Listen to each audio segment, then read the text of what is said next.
Buenas noches. Vamos a comenzar con este tema que es la seguridad en la comunicación de datos y dispositivos personales. Vamos a discutir en esta asignatura algunos temas que se nos han propuesto en, en la temática de la universidad y es muy probable que agreguemos otros que no están explícitamente señalados acá, pero que he considerado que son de gran importancia para ustedes. Entonces, esta es la temática. eh, es, eh, es probable que ustedes ya la conozcan. Eh, Vamos a ir, quizás en algunos momentos vamos a ir haciéndolo en orden, pero en otro momento quizás vamos a saltarnos algunos, de tal manera darle un poco coherencia y continuidad a lo que vamos a, a discutir. Eh, Algunas de las ideas que vamos a intentar implementar como metodología son las que aparecen en pantalla. Vamos a, a discutir algunos problemas, eh, digamos, reales, ¿verdad? Que se nos pueden dar. O sea, esa es la idea, ¿verdad? Que nosotros podamos discutir eh, casos de uso real y de ahí vamos a ir intentando aplicar lo que vamos trabajando. Además de eso, eh, durante los problemas que vayamos a resolver, vamos a tener que hacer alguna investigación para averiguar cuáles son las mejores prácticas, etcétera. En algunos casos de esto vamos a hacer el estudio de algunos casos, ¿verdad? Y en temas que consideremos de que sean quizás un poco más interesantes para el grupo, podríamos hacer algún foro para discutir eso, ¿verdad? No se ha considerado como parte de la evaluación los foros, sin embargo, pueden ayudar a intercambiar algunas ideas. Los trabajos que ustedes van a hacer eh, serán en los grupos que ya dijimos tienen ustedes eh, hechos y esperamos que colaboren todos. En la medida en la que ustedes se integren a su grupo de trabajo, van a obtener quizás el mejor, digamos, aseguramiento de que las consideraciones que se hagan sobre la metodología o teoría van a ser funcional para ustedes. Yo les aseguro de que si ustedes van poniendo en práctica cada uno de, de estos conceptos que vamos a ir viendo, en la medida en la que tengan que, digamos, desempeñarse quizás como un arquitecto de seguridad o tengan que auditar alguna infraestructura, se darán cuenta de que les va a servir porque van a tener el conocimiento, digamos, de primera mano, tal vez no de muchos casos, pero sí de primera mano, cómo funciona eso y cuáles son los requisitos mínimos para que funcione. Y vamos a plantearles, digamos, proyectos específicos para las tareas y esperamos de que trabajando de esta manera ustedes puedan sentir, digamos, que el aprendizaje se logra interiorizar. ¿Cómo vamos a revisar, digamos, algunas, digamos, actividades que ustedes van a hacer? Vamos a hacer las evaluaciones que tenemos ahí, todas, digamos, son en su tiempo, ¿verdad? Todas son en su tiempo. Y la primera es una investigación aplicada, el diseño de una infraestructura, ¿verdad? De acuerdo a algún marco de referencia en ciberseguridad que vamos a ver, ustedes lo van a decidir. Luego viene según la temática, nos piden ver algunos ataques. Ahí vamos a hacer un análisis de vulnerabilidades, quizás no eh, con la misma calidad y con toda la profundidad que podríamos hacerla cuando estamos viendo eh, cuando veamos la materia o se vea la materia de hacking ético. Pero por lo menos vamos a tener allí un acercamiento de cómo se puede hacer esto.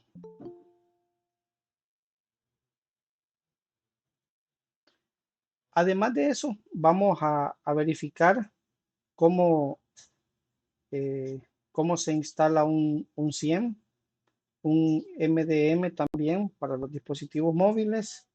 Y luego, ya pensando en el endpoint, vamos a ver cómo funciona PGP. La, digamos, el, la cantidad de valor para cada uno de esos trabajos se mantiene, es decir, el 70% es para el contenido requerido, el 20% para la forma, de cómo se presente, la puntualidad un 5%, y en aportes relevantes, en cada uno de ellos, en su documento, pueden agregar estadísticas, propuestas de soluciones, comparación entre diferentes marcos de referencia que vayamos viendo, o asociación a casos de uso relevante, etcétera. ¿Verdad? Eso le va a dar un poco más de propiedad a lo que vayamos haciendo en el trabajo. Les recomiendo que hagan su entorno de trabajo. Es probable que ustedes ya lo tienen ahí y lo vamos a ocupar. Les recomiendo que instalen Kali. Va a tener la mayoría de cosas que vamos a necesitar. Y si hubiesen otras cosas que necesitemos, bueno, vamos a ir dándole algunas herramientas o por lo menos los nombres para que ustedes vayan descargándolos de internet. Ok, entramos en materia. La, la seguridad, digamos, puede tener algunas diferencias cuando se está trabajando con equipos que están dentro de nuestras instalaciones y con aquellos componentes que están fuera de nuestras instalaciones. Que trabajemos ya sea on-premise o en la nube, no significa que van a desaparecer algunos controles, sino que simplemente otro será encargado de eso. También no significa que la responsabilidad vaya a disminuir. La responsabilidad siempre la tiene la misma persona. O sea, independientemente de que se haya delegado algunas de esas tareas a un tercero, la responsabilidad siempre va a, va a estar sobre la misma persona. No podemos saltarnos ese nivel de responsabilidad. Siempre va a haber algún nivel de responsabilidad. Bueno, los datos son premise o en casa. También son conocidos como datos locales o datos en las instalaciones. Y se refieren a aquellos datos que se almacenan, se pueden gestionar y se procesan en infraestructuras y servidores locales dentro de la instalación de nuestra organización. Esto quiere decir de que nosotros, si fuera en nuestra instalación, en nuestra organización, seríamos los responsables de mantener y asegurar los servidores, de adquirirlos si hubiera necesidad y administrar los almacenamientos o los software que sean necesarios. Ahora, ¿será que todas las veces es recomendable o nunca es recomendable eh, usar este escenario? En alguna ocasión será obligatorio, está en desuso, va a desaparecer. Vamos a ver, yo sé que tal vez no nos conocemos, yo voy a tomar nombres al azar. Guillermo Díaz. ¿Cree que hay algún escenario donde consideras que puede ser aconsejable usar este escenario on-premise? Hola, muy buenas noches, un gusto. ¿Me Adelante. escuchan bien? Buenas noches. Sí, perfectamente. Ok, perfecto. Pues este tipo de infraestructura IT se utiliza aún todavía a nivel de aquellas pequeñas empresas, ¿verdad? Aquellas empresas que están todavía en el fortalecimiento de su infraestructura central para poder desarrollar pues cada una de sus actividades y eh, al no tener un capital bastante alto, por decirlo así, no pueden migrar a ciertas aplicaciones en la nube, en el cual pues tienen que establecer toda su infraestructura, toda su producción con lo que actualmente pues cuentan, servidores pequeños, equipos host ya algunos equipos desfasados en algunos casos, pero este tipo de in-house creo que se va a mantener hasta que el momento también el medio lo demande, ¿verdad? Porque dependiendo el rubro de la empresa, va a poder así en algún momento pues migrar hacia hacia la nube o definitivamente pues siempre considerar el estado de. Ok. Vamos a preguntarle a Jennifer Tatiana vamos a ver allí con Jennifer Arevalo. ¿Será que alguna vez es obligatorio usar un tipo de infraestructura on-premise? Creo que depende mucho de la estructura de la empresa y también de cuáles son los alcances que se tienen, porque por ejemplo, en una empresa gubernamental muy difícilmente las políticas de seguridad van a permitir que se hagan en un ambiente en la nube y van a querer tener más control de los datos a nivel infraestructura física que una digital. Y de ahí también va a depender mucho de la transformación digital que exista dentro de la empresa, porque una empresa que se empieza a manejar ya en un nivel digital o que está transformando todos sus procesos a digital, se va a dar cuenta que sí necesita ese cambio de paradigma en la hora de guardar los datos. Ok, Melvin, ¿crees que está en desuso o va a quedar en desuso poco a poco?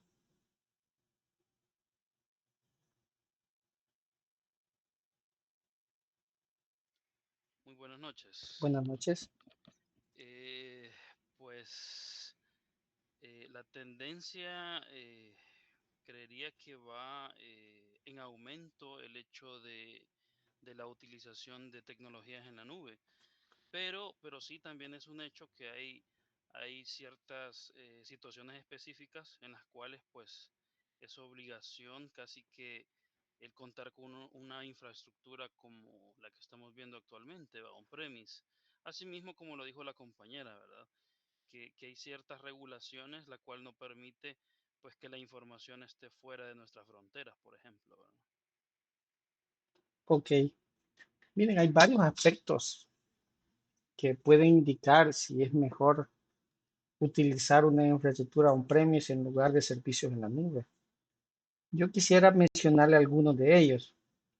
El primero, requisitos de seguridad. Si la empresa maneja datos sensibles o está sujeta a regulaciones estrictas de cumplimiento, en algunas ocasiones puede preferir mantener esos datos en sus propias instalaciones para tener un mayor control sobre la seguridad y privacidad.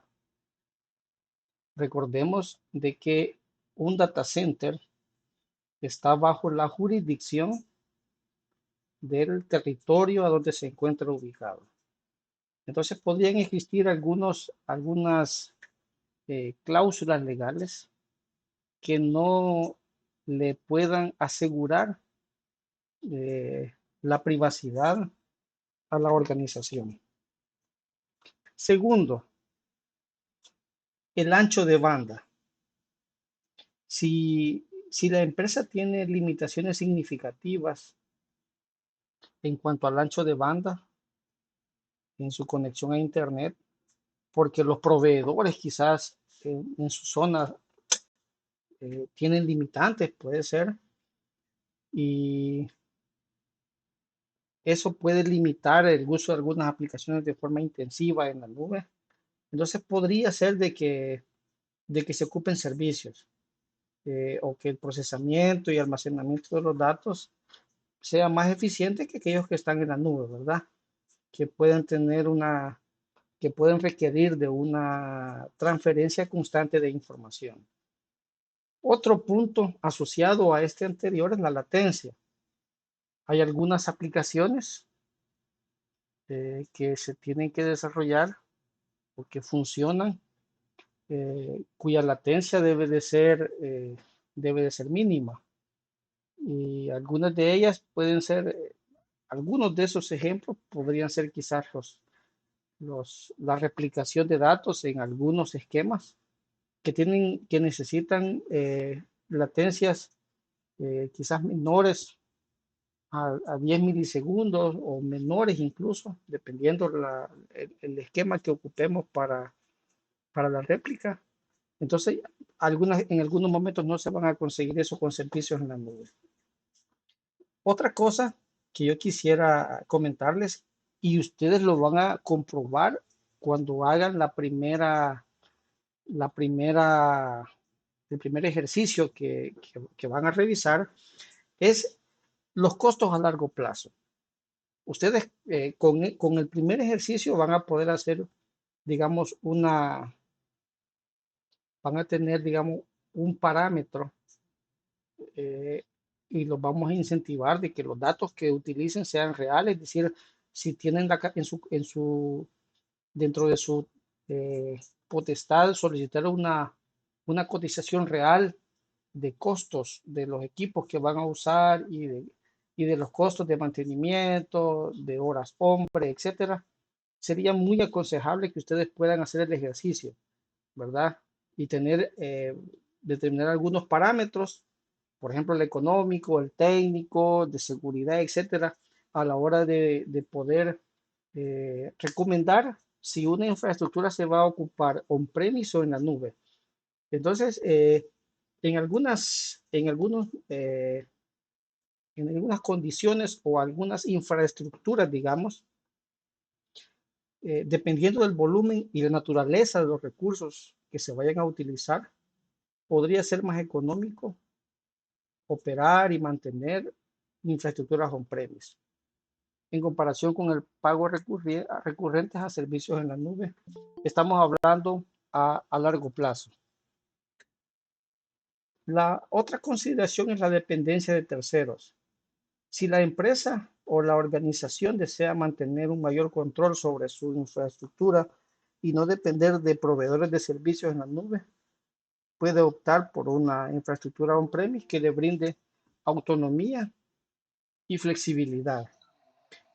La otra consideración es la personalización.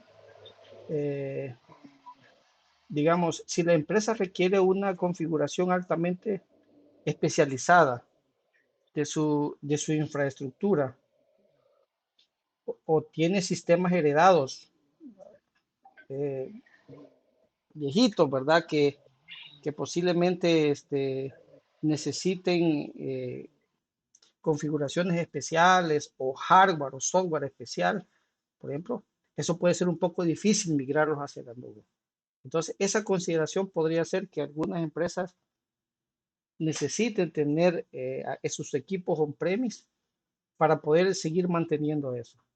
Pareciera ser que todas las organizaciones que tienen una app en línea, tienen toda su infraestructura actualizada.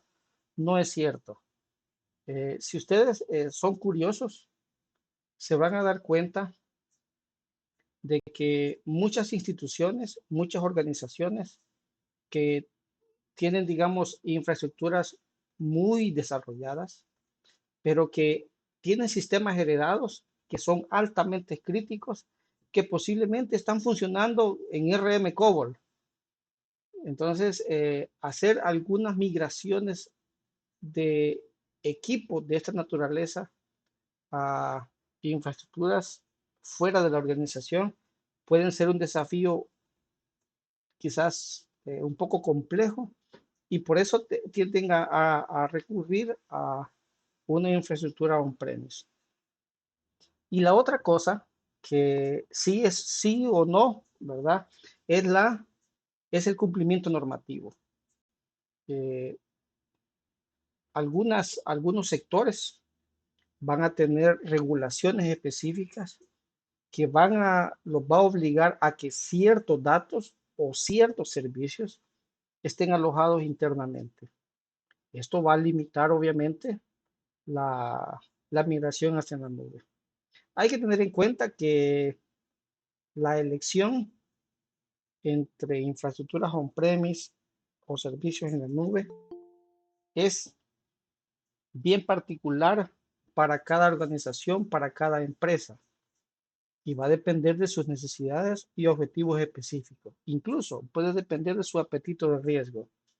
En muchos casos, podría quizás considerarse un enfoque como híbrido para aprovechar lo mejor de cada uno de ellos.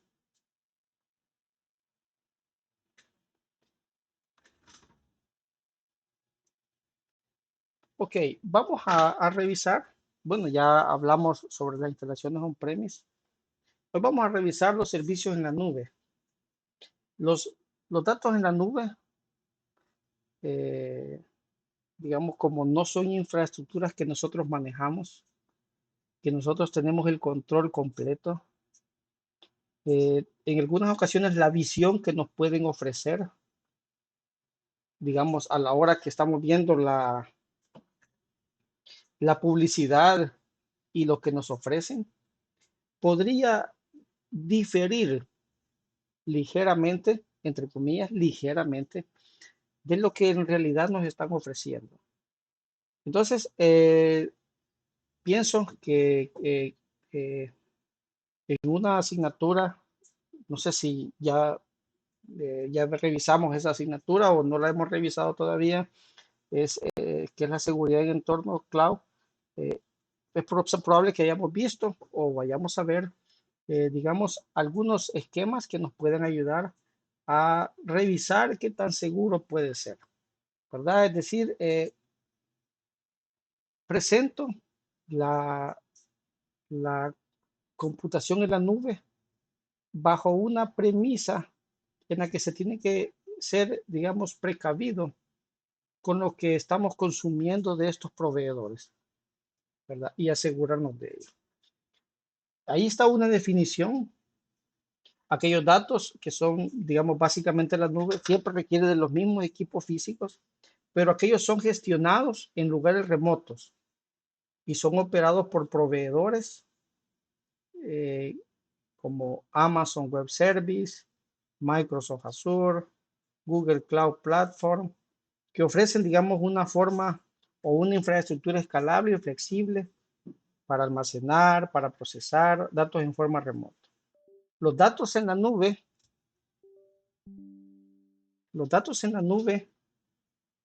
siempre se van a poder acceder a través de Internet y van a estar disponibles para los usuarios en cualquier lugar, ¿verdad? En cualquier momento que lo necesiten.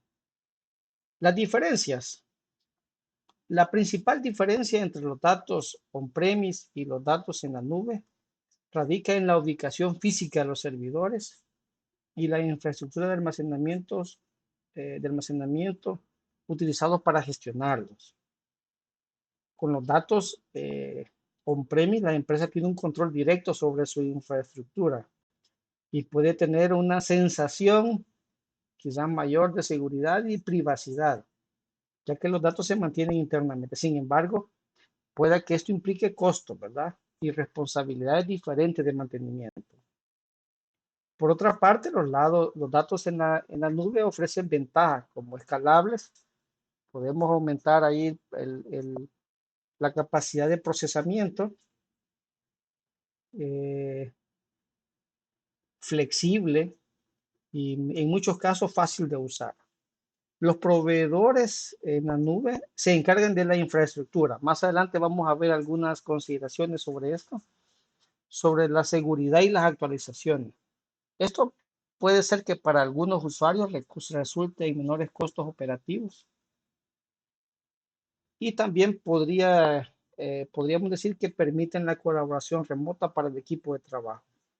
Hay que tener en cuenta de que, como les mencioné hace un par de momentos, la algunas empresas van a tener un esquema, digamos, híbrido, intentando aprovechar lo mejor de cada una de estos esquemas.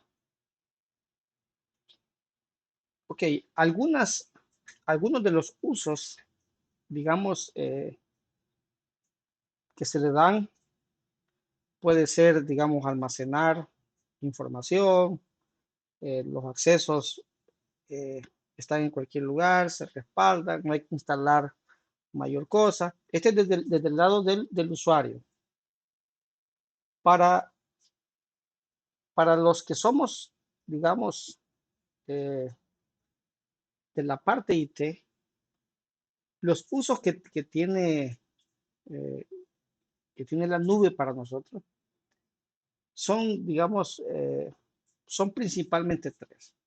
La primera es que se delega el control de la gestión del data center. Todas esas tareas de verificar conexión de electricidad, de mantenimientos programados, etcétera, están delegados en un tercero. Además de eso, en la nube se permite, digamos, asignar los recursos que se necesitan en el momento que se necesitan.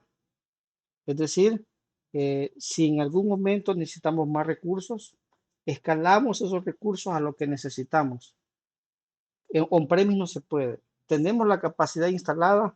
Si algún proceso, alguna actividad, algún sistema requiere más recursos, pues vamos a tener que gestionar de otra manera, pero no va a ser aumentando recursos. Ya no se puede. Mientras que en la nube podríamos tener, digamos, esta facilidad. Y al final, en la nube nos podría facilitar el deployment de nuestros sistemas y disminuyendo el tiempo y el costo inicial. Énfasis, costo inicial.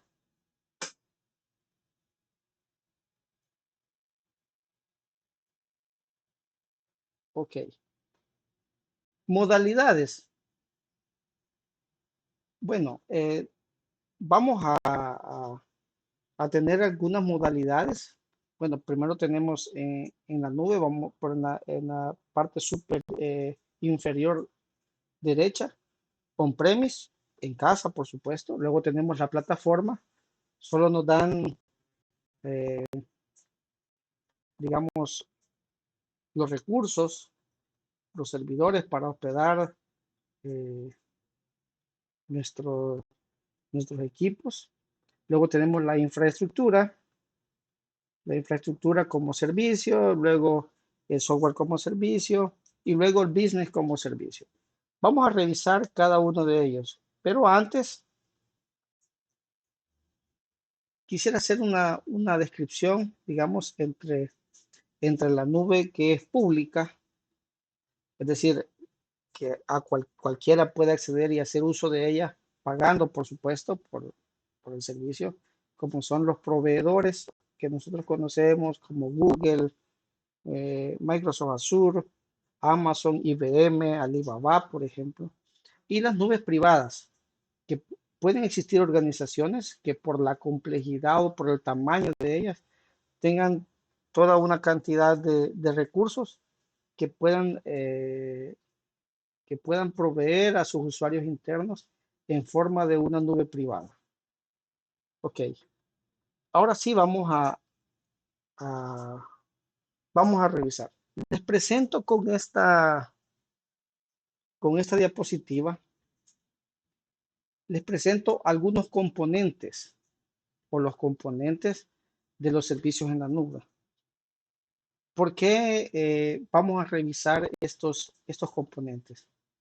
Vamos a revisarlo por dos razones. La primera razón es porque vamos a revisar algunas responsabilidades que los administradores de esta infraestructura tienen en cada una de las capas de esa infraestructura. Pero además de eso nos va a permitir a nosotros, conociendo las capacidades, el funcionamiento, conociendo cuáles son los usos que tiene, nos van a permitir a nosotros poder deducir algunos controles de seguridad y nos va a permitir a nosotros también identificar posibles amenazas dentro de cada uno de estos componentes. Entonces vamos a ir revisando cada uno de estos componentes. Vamos a comenzar desde la parte, digamos,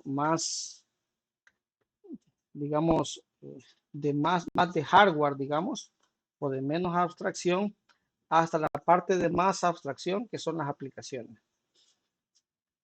En la parte de los componentes de red, aquí se incluyen todos los dispositivos de red. Estos son aquellos dispositivos que permiten la comunicación y la transferencia de datos en la red. Aquí tenemos routers, switches, hubs, tal vez, quizás o ya no, firewall, puntos de acceso, radioenlaces, cableado, etcétera. Está todo eso. También los servidores con servicios de red, por ejemplo, los DNS, ¿verdad? Aquellos servicios que proveen autenticación o balanceo de carga, pueden estar algunos de ellos, no todos, quizás algunos de ellos, dentro de esta misma categoría. Aquí también, en la parte de red, debemos de considerar los medios de transmisión físicos, ¿verdad? Cableado, la fibra o microondas también, si tuviéramos enlace, o bueno, microondas también son los satélites. Todo esto debe ser considerado en la parte de red. También en este componente tenemos que considerar los protocolos de red, ¿verdad? Poco a poco vamos a ir quizás notando de que vamos a ir migrando, por ejemplo, de DNS a DNS seguros, por ejemplo, o que los DNS nos van a permitir hacer DMARC, por ejemplo, etcétera. Entonces vamos a ir notando que en esta capa podemos agrupar todo eso. Además, otro de los componentes o quizás características que podemos tener, digamos, consideraciones aquí son los sistemas de dirección, ya sea en IP versión 4 o versión 6, ¿verdad? Es consideraciones que vamos a tener. Vamos a considerar también cómo se interconectan las redes de nuestra infraestructura o de alguna infraestructura en particular, si fuera un proveedor de servicios en la nube, porque este esquema no solo es válido para proveedores de servicios en la nube. Este esquema va a ser válido para cualquier infraestructura. Es decir, si tenemos un data center que solo tiene un servidor con ISXi y el data store solo son los discos internos, y ahí tenemos un firewall que es el top of the rack que hace de capa 3, la hace de capa 3 y luego se conecta a nuestra red interna. Es decir, todos estos componentes van a estar ahí. Siempre van a estar ahí estos componentes. Posiblemente uno de ellos no sea necesario, pero los demás van a ser necesarios. Entonces, este esquema es válido incluso para proveedores en la nube o para infraestructuras que están on-premise. Entonces, tenemos que revisar cómo esta infraestructura se conecta a las redes locales, ¿verdad? ¿Qué tecnología, qué esquemas, qué seguridad se tiene sobre ello?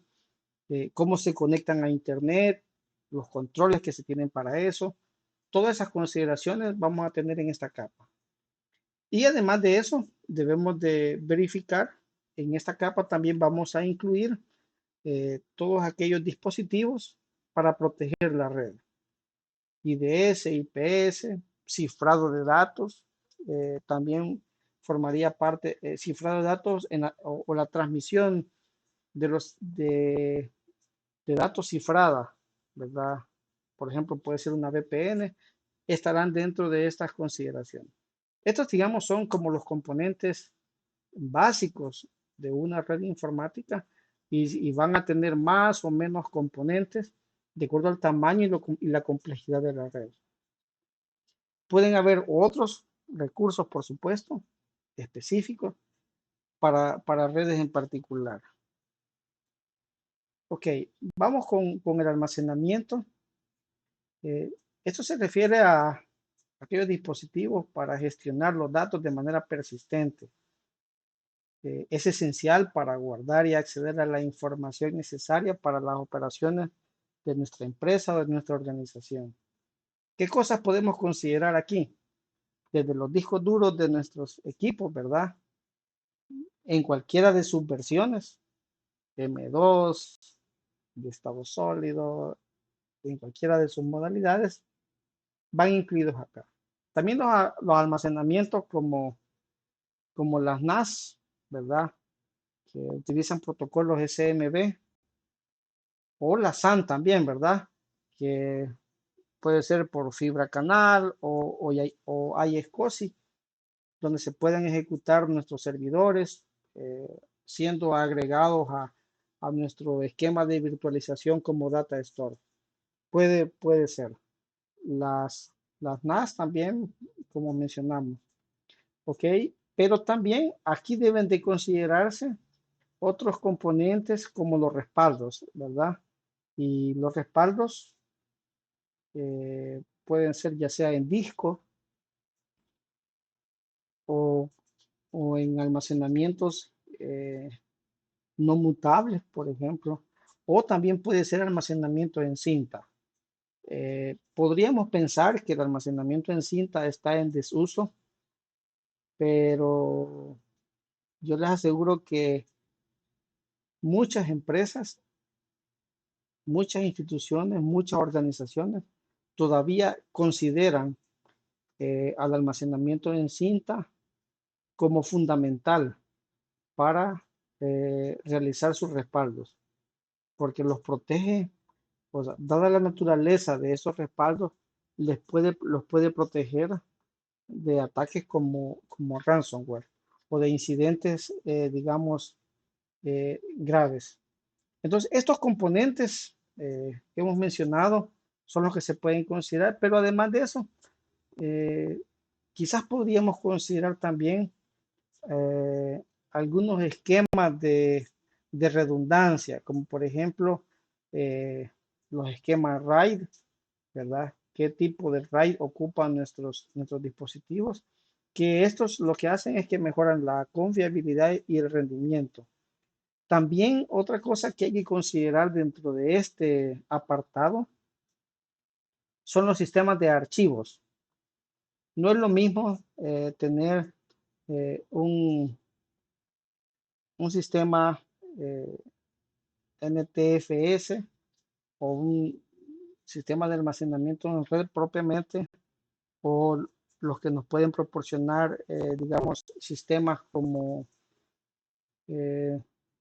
Linux, por ejemplo, ¿verdad? Que tienen capacidades diferentes y esquemas de almacenamiento diferentes que a la hora de estar trabajando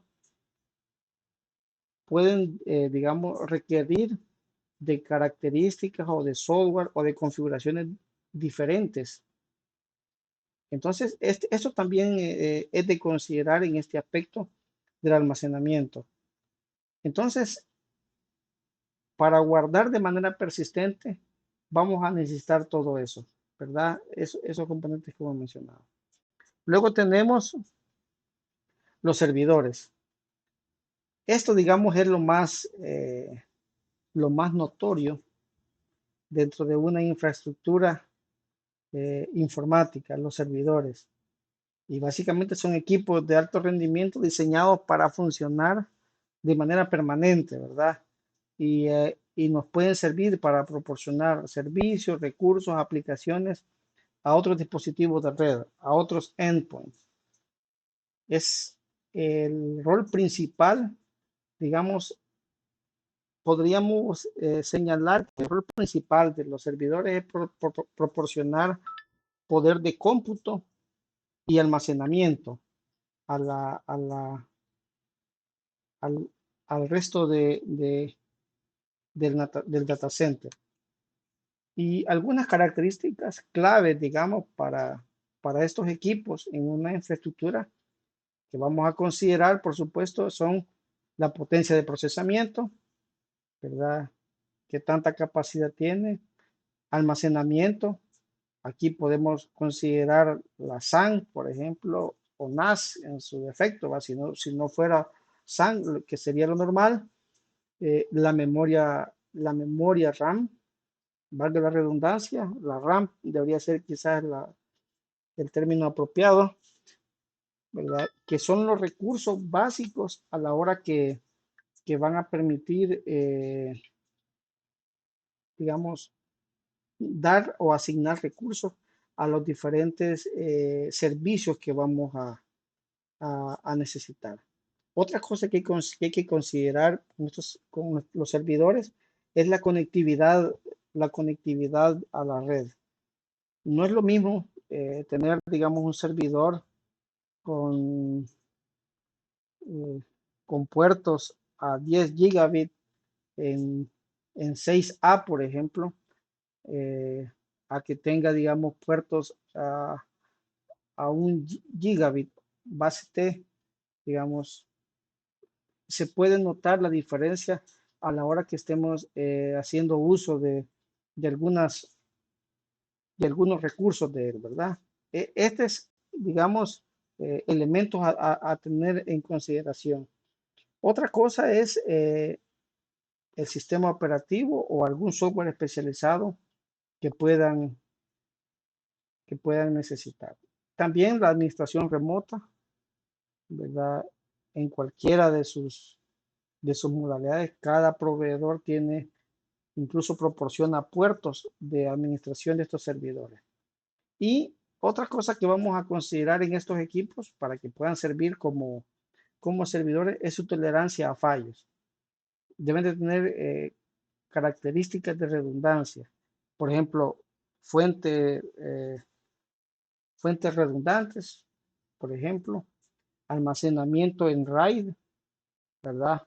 Para poder reponerse de la pérdida de uno de estos discos. El otro componente es el virtualizador. El virtualizador, que en cualquiera de los nombres que vayamos o de las marcas que pensemos utilizar, nos va a permitir, digamos, la creación de muchas máquinas con menos capacidad, digamos, pero que nos permita segmentar y gestionar los recursos de un servidor físico y dividirlo para que varios servidores virtuales, ¿verdad? Es decir, con menos capacidad, pero haciendo uso de los mismos recursos físicos dentro del mismo clúster o del mismo host, puedan funcionar. Algunas características, digamos, esenciales de este tipo de software va a ser la creación y gestión de máquinas virtuales, así como ustedes van a hacer con quizás VirtualBox para ejecutar Kali dentro de sus computadoras. Entonces, lo primero que permite es la creación y la gestión de máquinas virtuales, ¿verdad?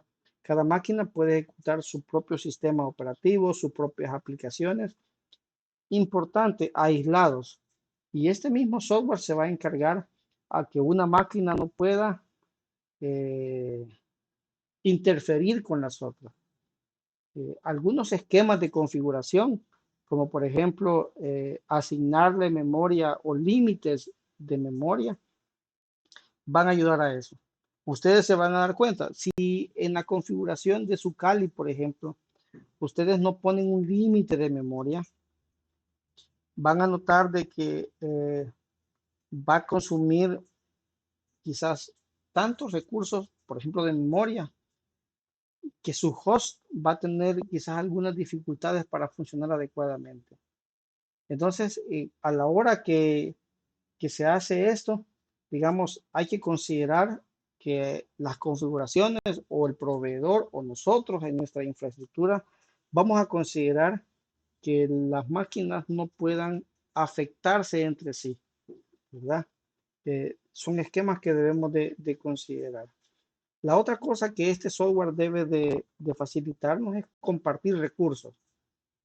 Tenemos recursos físicos, por ejemplo, procesamiento, procesadores, digamos, con X cantidad de cores, cierta cantidad de memoria, cierta capacidad de almacenamiento, y este software es el que permite gestionar esos recursos para que cada máquina virtual, cada servidor virtual pueda tener lo que necesita.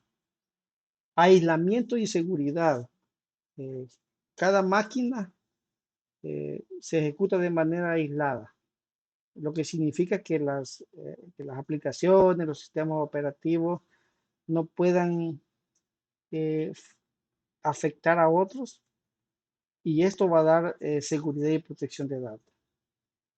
Otra cosa que va a facilitar el virtualizador es la migración y la alta disponibilidad. Los virtualizadores deben de ofrecer capacidades de migración, si es posible, en vivo, ¿verdad? Para que se pueda pasar hacia host con mayores recursos o con capacidades iguales, pero que permitan seguir funcionando y se puedan reponer de interrupciones. Esto puede servir inicialmente para mantenimiento de hardware sin interrumpir los servicios que proporcionamos, pero también puede servir, digamos, algunos mecanismos de recuperación ante desastres. Este mismo virtualizador o software virtualizador va a permitir la escalabilidad, es decir, asignar o quitar recursos de los servidores cuando sea necesario. Esto se da cambiando memoria, capacidad de procesamiento, que se vaya adaptando a las necesidades cambiantes de la carga de trabajo. Otra cosa puede ser consolidar muchos servidores en un único pool de recursos. Es decir, tenemos un clúster, unimos varios servidores físicos, algunos de ellos con más capacidad, otros quizás con menos capacidad, pero el virtualizador se encarga de unir todos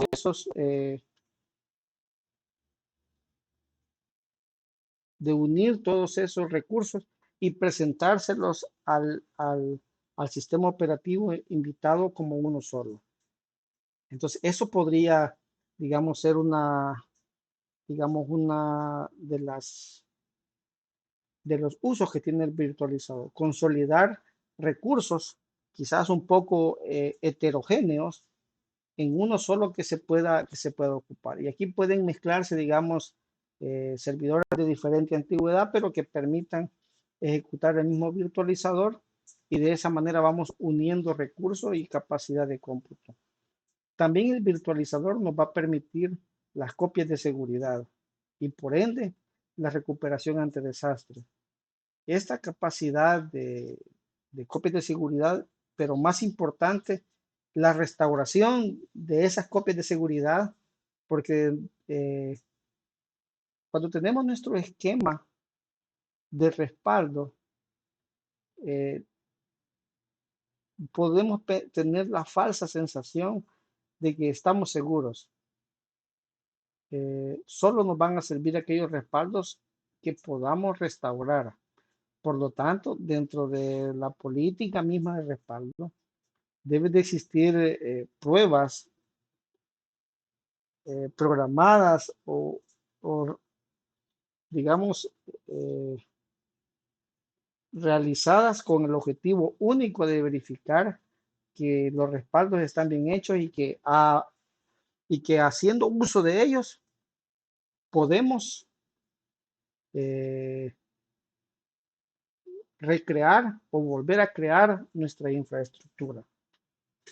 Entonces, las copias de seguridad y recuperación ante desastres también será un rol que nos va a facilitar el virtualizador. Podemos mencionar algunos de ellos como VMware, Microsoft Hyper-V, Citrix, KVM.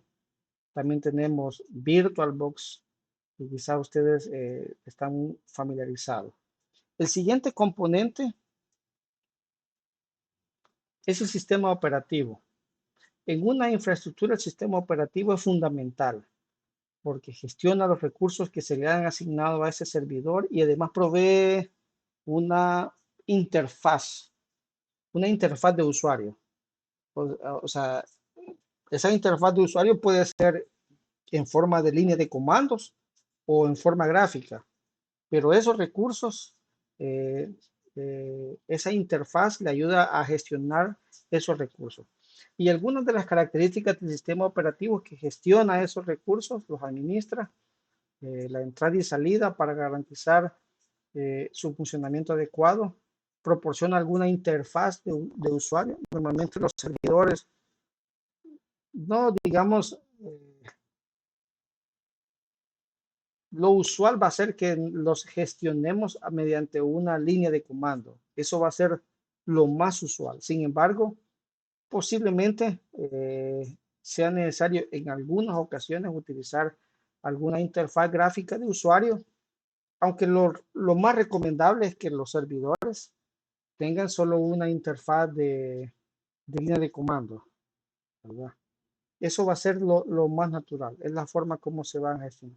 Incluso, aunque tengan una interfaz gráfica de usuario, normalmente muchas de las configuraciones que se van a hacer, las vamos a hacer a través de línea de comando. ¿Por qué? Porque cuando tenemos que hacer actividades repetitivas o que se puedan hacer muchas veces, vamos a intentar escribir ya sea scripts como PowerShell, por ejemplo, o con el bash de Linux o con cualquier forma de proporcionarle comandos a nuestros servidores, como por ejemplo mediante algún script de Python, por ejemplo, ¿verdad? Podrían ser otros lenguajes como Ruby, pero básicamente una línea de comando que les permita interactuar y repetir algunos procesos de un servidor a otro. Normalmente va a ser a través de una línea de comando. Gestión de los procesos. El sistema operativo gestiona los procesos internos, asignando recursos y ciclos de procesador según las prioridades que se tenga. Además, gestiona la memoria, gestiona el sistema de archivos, controladores de dispositivos. Además de eso, el sistema operativo podría implementar algunos componentes de seguridad, ¿verdad? Como el firewall, digamos, del servidor o algún control de acceso o autenticación de usuario. Y quizás en la parte de actualización, digamos, nos puede facilitar la protección contra amenazas y vulnerabilidad. Además de eso, puede gestionar en algunos casos el tráfico, ¿verdad? Cuando les ponemos, digamos, rutas, algunos protocolos. Los más comunes, Windows Server, y ahí podemos tener algunas distros más comunes como Red Hat, o podríamos considerar quizás como Mac o Server, entre otros. Cada sistema operativo tiene sus propias características y capacidades específicas. Cada uno de ellos tiene. El siguiente componente es el middleware. En una infraestructura, como les mencionaba al inicio, posiblemente tengamos software o componentes de todo tipo. Y el middleware se refiere a un conjunto de software que actúa como una capa intermedia entre el sistema operativo y las aplicaciones en una infraestructura de software distribuido. Facilitar esa comunicación y la interoperabilidad, digamos, entre diferentes componentes y sistemas de software. Esto hace que funcionen de manera conjunta y eficiente.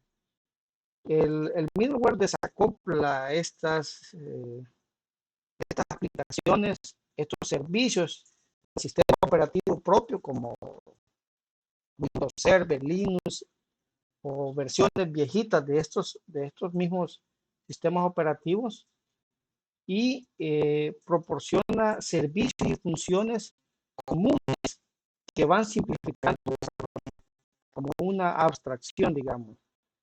Simplifican el desarrollo, facilitan la implementación y también la gestión, por supuesto, ¿verdad?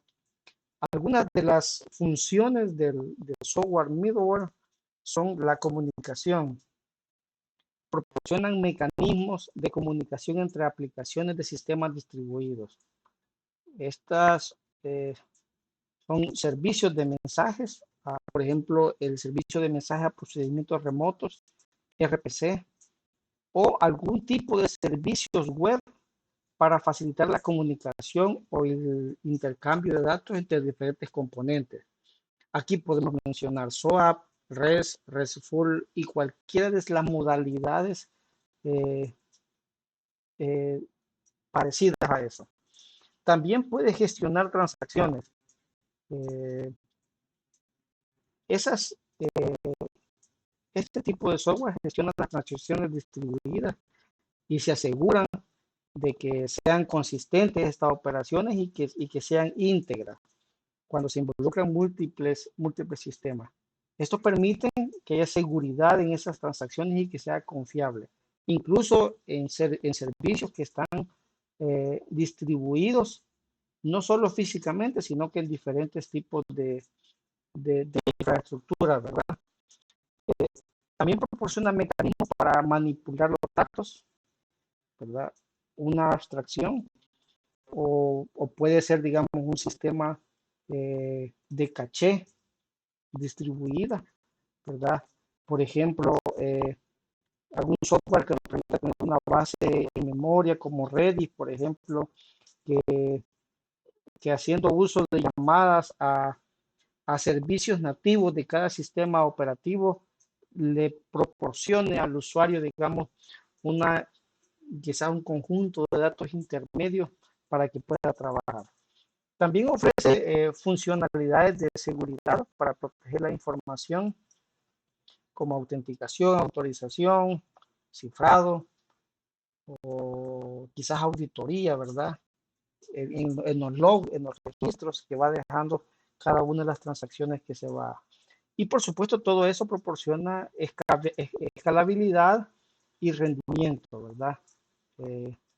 Esto hace de que ciertos mecanismos de equilibrio de carga, clustering o distribución de tareas optimicen los recursos.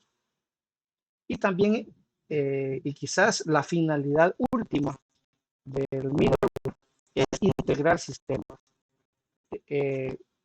sistemas operativos y aplicaciones heterogéneas. Aquí están los conectores, ¿verdad? Los famosos conectores que nos ocupamos, los adaptadores que se adaptan o interactúan con diferentes tecnologías y quizás estándares diferentes. Así pues se permite la interoperabilidad, digamos, entre los sistemas y soluciones como más integradas. ¿Cuáles podemos mencionar aquí? Aquí podemos mencionar como por ejemplo el ESB, Enterprise Service Bus, y también el MQM. Incluso podríamos mencionar el de Java para Enterprise o quizás .NET. Podríamos mencionar dentro de como algunas de los posibles middleware que podríamos ocupar. Algunos de esos, por supuesto, van a estar también dentro de la capa siguiente, que es el runtime, que vamos a discutir en este momento. ¿Qué es el runtime? Se refiere a aquel, digamos, entorno de ejecución en el que se ejecutan las aplicaciones. Tienen bibliotecas con funciones especializadas del sistema operativo. Normalmente son, digamos, son bien parecidas entre un lenguaje y otro, pero que al final implementan como versiones propias de estas funciones que necesita el desarrollador para hacer funcionar su sistema. el runtime proporciona una capa de software, digamos, que interactúa directamente con el sistema operativo y el hardware facilita la ejecución de las aplicaciones que hacemos por el tercero o que compramos, etc. Y por servicios esenciales para su funcionamiento. Algunas de las, digamos, de las características o funciones quizás que podemos mencionar es que gestiona recursos, interpreta o compila, dependiendo el tipo de lenguaje de programación en el que estamos trabajando. Por ejemplo, en .NET, con MSIL, MSIL o con el bytecode de Java, ¿verdad? Tenemos la máquina virtual de Java que ejecuta todo eso. Digamos que son como lenguajes, son interpretados. Ahí podríamos tener, digamos, una interpretación de este código. Lo interpretan, pero a la vez compilan este código y permite de que se pueda convertir al lenguaje de máquina y se puedan ejecutar las aplicaciones. También tienen bibliotecas, como mencionamos, ahí facilitan el desarrollo de software y eso facilita el acceso a recursos o a funciones propias del sistema operativo. Aquí, por ejemplo, tenemos, si estamos trabajando, digamos, con lenguaje C, podría ser que sea, digamos, todo el conjunto de cabeceras y si es el lenguaje C, por ejemplo, de Microsoft, el Visual sería el Microsoft C Runtime, que es el que va al final tener el conjunto de bibliotecas que vamos a ocupar. O si estamos trabajando en Linux, por ejemplo, podrían ser todas esas cabeceras, todas esas librerías que ya están ahí a la hora que estamos desarrollando. También otra cosa importante es la gestión de excepciones, ¿verdad? Manejan los errores cuando las aplicaciones se están ejecutando y se recuperan de estos errores. Digamos, cada lenguaje de programación tiene su propio esquema, por ejemplo, para hacerlo. O por ejemplo, el garbage collector, que es, digamos, ese componente que implementan los sistemas operativos para ir eliminando todas aquellas variables que ya no se van utilizando, que han sido marcadas por la aplicación como que ya no están en uso, por ejemplo. Por ejemplo, aquellas variables privadas que tenemos en una función, digamos, y que cuando salimos de esa función, el garbage collector viene y destruye y libera el espacio por eso. Entonces, toda esta, digamos, toda esta funcionalidad la debe tener el manejo de excepciones. Además, tiene que proporciona, digamos, la gestión de la concurrencia. Cuando tenemos software que necesita muchos o múltiples hilos de ejecución, ahí se pueden compartir recursos. Pero como el procesador, digamos, el procesador no está ejecutando dos instrucciones a la vez, ¿verdad? La sensación de multitarea que nosotros tenemos de los recursos, digamos, no llega hasta el procesador. El procesador siempre va ejecutando una instrucción a la vez. Lo que hace es, digamos, en este caso el runtime, mecanismos de control para manejar la concurrencia, como semáforos, locking o bloqueo, digamos, bloqueos de procesos o monitores, digamos, que hace que la aplicación vaya ejecutando todos esos hilos de manera segura y sin conflicto. También el runtime puede incluir herramientas y funcionalidades para monitorizar, puede incluir métricas de rendimiento, log, registros de eventos, herramientas de depuración, por ejemplo. Un sistema, digamos, que está permanentemente funcionando. Y en algunas ocasiones el desarrollador intenta hacer, digamos, algunas verificaciones de por qué ciertos procesos no se ejecutan correctamente y son errores lógicos, por ejemplo. Tienen que ocuparse técnicas de depuración sin que el sistema deje de funcionar. Entonces, este runtime nos debe de proporcionar la capacidad de tener, por ejemplo, breakpoints, digamos, condicionales, en el sentido de que podamos, cuando nos logramos quizás con nuestros administradores y ejecutamos esa tarea, se pueda seguir paso a paso la ejecución de ese proceso y de esa manera permita identificar posibles errores. Esto es parte de las tareas que ejecuta el runtime. Algunos runtime pueden proporcionar sandboxing, es decir, algunos procesos o algunas aplicaciones podrían empaquetarla y ejecutarlas en espacios, digamos, separados. Un ejemplo de esto sería, por ejemplo, si tenemos un servidor en cualquier sistema operativo y tenemos ahí quizás ponemos de frente al servidor un Nginx, por ejemplo, o un Apache. Internamente tenemos el código de varios servidores web o de aplicaciones web diferenciadas, por ejemplo. Entonces, cuando se está ejecutando, este runtime nos debe de permitir ejecutar cada uno de ellos y que entre sí, entre los diferentes procesos,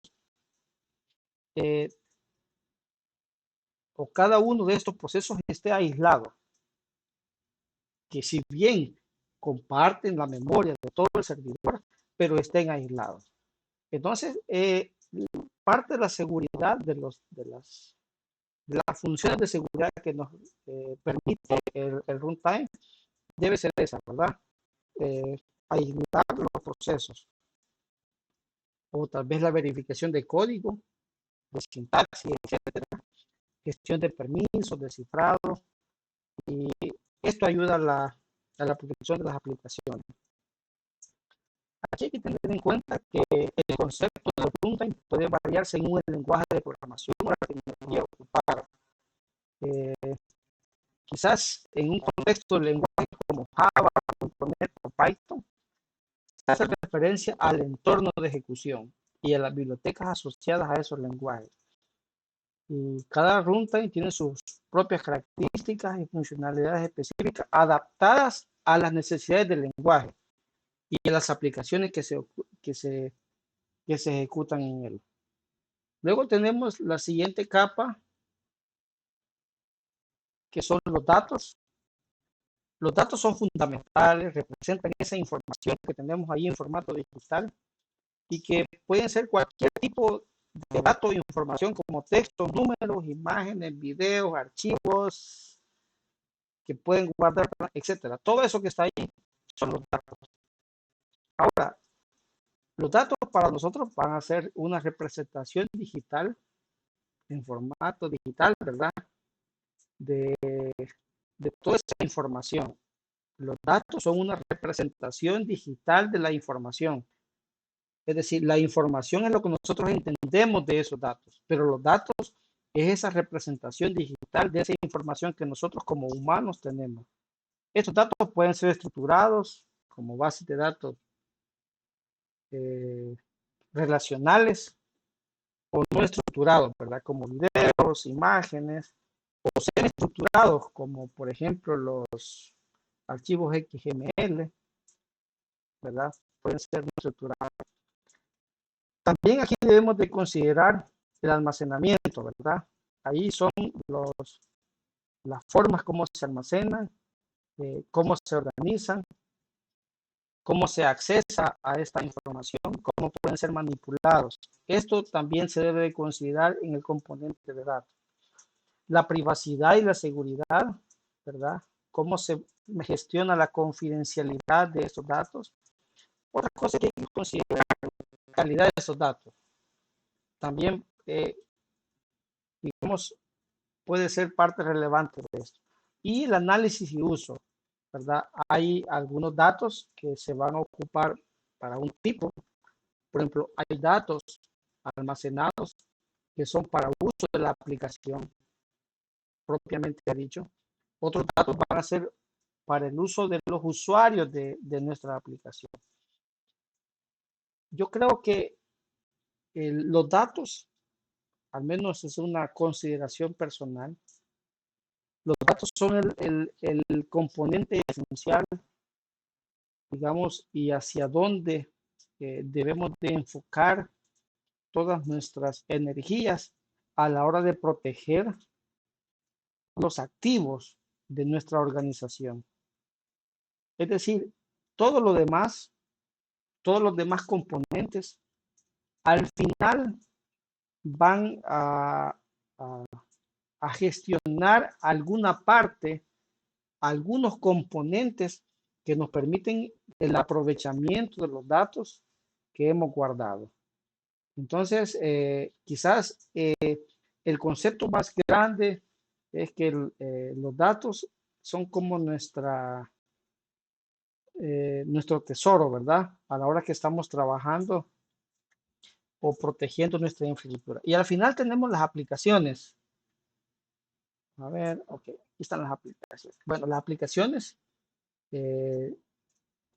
son aquellos programas o software hechos en casa o comprados a un tercero que hacen tareas específicas, ¿verdad?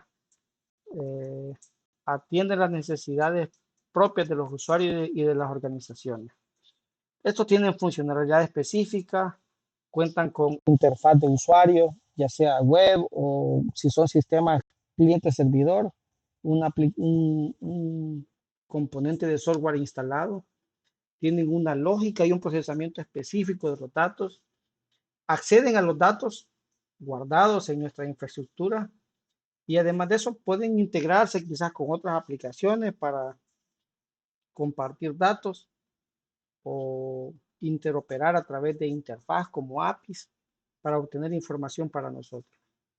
Se debe de considerar que las aplicaciones necesitan de su distribución y despliegue para ser usadas, ya sea en entornos on-premise, locales o en la nube, ¿verdad?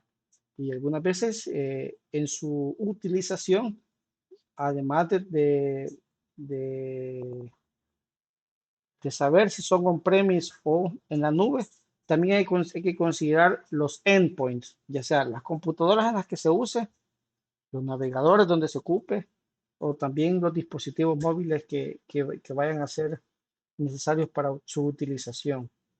El mantenimiento, que es los cambios de características o adaptación de las características a la nueva realidad o necesidades de la organización, y también las actualizaciones, ¿verdad? Para que van garantizando y van mejorando el funcionamiento correcto, digamos, y eficiente de estos componentes de software. Eso permite darle otras funcionalidades, corregir errores o mejorar el rendimiento, ¿verdad? Y las aplicaciones, como sabemos, deben de implementar algunas medidas de seguridad para proteger siempre los datos. Ahora, resumiendo todo lo que hemos dicho, tenemos esta diapositiva, ¿verdad? En la parte inferior escribimos cada una de las modalidades de infraestructura o de gestión de esos recursos que podemos considerar. Y vamos a comenzar hablando de izquierda a derecha. Primero tenemos la aplicación o la infraestructura, mejor, digamos, on-premise. Los componentes que están en azul son los componentes que son gestionados por la parte IT local. Y los componentes que están en verde son los que pueden ser gestionados por nuestro proveedor de servicios en la nube. Entonces, habiendo dicho eso, en una infraestructura on-premise, todos esos componentes de los que hemos hablado, de los que nos tomamos un momento para hablar, son gestionados por nuestro equipo local. Todos son su responsabilidad y todos son gestionados. Diferente el concepto de responsabilidad, diferente el concepto de gestión. La responsabilidad en cualquiera de los componentes siempre va a recaer de alguna forma sobre el equipo IT. La gestión de estos recursos va a ser diferente. Por ejemplo, on-premise, ambas tareas, responsabilidad y gestión en el equipo de IT local. En el infraestructura como servicio, creo que ahí le falta una S en mayúscula. Creo que está ahí, está mal escrito ahí. Ahí está. Infraestructura como servicio. ¿Qué tareas hace la parte local y qué parte le damos al proveedor de servicios en la nube? Pues la red, el almacenamiento, los servidores y el virtualizador son gestionados por nuestro proveedor de servicios. Y nosotros decidimos qué sistema operativo ponerle, las actualizaciones las gestionamos nosotros, el middleware, si es necesario, lo gestionamos nosotros, el runtime, .NET, Java, lo que sea que vaya a tener, nosotros lo gestionamos, PHP puede ser, los datos son nuestra tarea, nosotros los gestionamos, y las aplicaciones, por supuesto. Infraestructura como servicio, solo nos están dando servidores virtuales. Eso es lo que nos están dando. Aquí sería cuando tenemos un VPS, un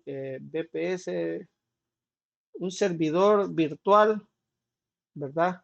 Y ahí accedemos a una máquina que tiene Windows Server o que tiene Ubuntu o que tiene CentOS, etcétera. Y nosotros hacemos ya sea un SSH o un RDP hacia este servidor. Ahí estamos, infraestructura como servicio. El virtualizador hacia abajo, responsabilidad de gestionarse por el proveedor. El sistema operativo de ese servidor hacia arriba hasta la aplicación es nuestra tarea. El siguiente es una plataforma como servicio.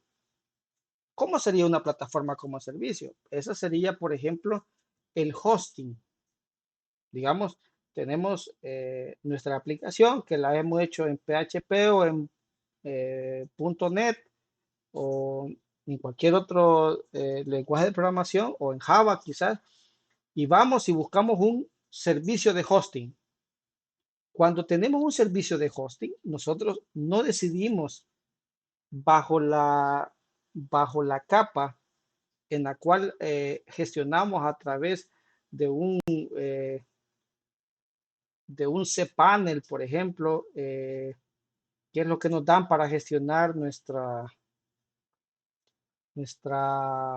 hosting, digamos. Nosotros no sabemos qué sistema operativo tiene, si tiene Linux, si tiene Windows. No nos interesa saber. Lo que nos interesa es saber si nuestra aplicación funciona. Vamos a poner ejemplos con .NET en su versión 6 o 6.2, etcétera. Nosotros preguntamos, ¿este hosting tiene runtime 6.2 de .NET o, o Core, por ejemplo, o en PHP en su versión X, puede ser, o en Java en la versión tal, etcétera? Nosotros preguntamos eso nada más. Ahora, ese runtime que está ejecutándose no es que se instala una sola vez y no necesitamos más, no. Los fabricantes de este runtime irán sacando actualizaciones del runtime. Esa gestión de esas actualizaciones del runtime, del .NET, de la máquina virtual de Java, del PHP, esas actualizaciones serán gestionadas por el proveedor. Gestionadas. Ahora, ¿qué pasa con mi responsabilidad? ¿Será que no me interesa si el proveedor actualiza o no el runtime o el sistema operativo? ¿Será que qué es lo que yo podría ver quizás? No, si no está actualizado, yo tengo que decirle a mi proveedor de servicios en la nube que necesito las versiones actualizadas de eso. Y sería mi responsabilidad de gestionar que mis aplicaciones vayan adaptándose y actualizándose para utilizar esas versiones actualizadas del runtime y del sistema operativo. Entonces, en este caso, las aplicaciones y los datos serían mi responsabilidad y todo lo demás, perdón, mi tarea de gestionar y de gestionar el resto de componentes serían del proveedor de servicios en la nube. Ese sería como un servicio de hosting. Ahora, un software como servicio, por ejemplo, si tenemos buzones de Gmail o tenemos Office 365, por ejemplo, serían ejemplos de software como servicio. Aquí toda la gestión completa siempre es del proveedor. Nosotros solo nos encargamos de usar la aplicación. Esa sería un ejemplo para ese. Y el siguiente, Business Process as a Service. Digamos, hay organizaciones que tienen componentes de software, digamos como Salesforce u otros, en los que además de darnos las aplicaciones, también nos dan componentes de software que nos permiten, digamos, gestionar algunos elementos de nuestro proceso, ¿verdad? Van más allá que solo darnos aplicaciones, sino que nosotros o la organización se adapta a esas aplicaciones, a ese software e intenta llevar algunos procesos a través de eso. Y ahí vamos a ver, por ejemplo, que hay organizaciones que tienen gestión de clientes, por ejemplo, o que le están gestionando las compras, quizás tienen algún software que le gestiona algún tipo de ventas, etcétera. Ese sería un ejemplo de aplicaciones y el proceso de negocios. Entonces, hemos hablado, digamos, hemos hablado básicamente de cómo funciona la infraestructura, ¿verdad? Y solo les voy a dejar una interrogante para la siguiente reunión, para mañana. ¿Cuál es el fin último de la seguridad y cómo se materializa? Hemos visto, digamos, con todos estos componentes que tenemos ahí en una infraestructura, independientemente si es en la nube o es on-premise, estos componentes, y ahora pensamos en ciberseguridad, en la seguridad de todos estos componentes. Entonces, yo les dejo una pregunta y es, ¿cuál es el fin último de la ciberseguridad y cómo se materializa. Vamos a llegar hasta acá.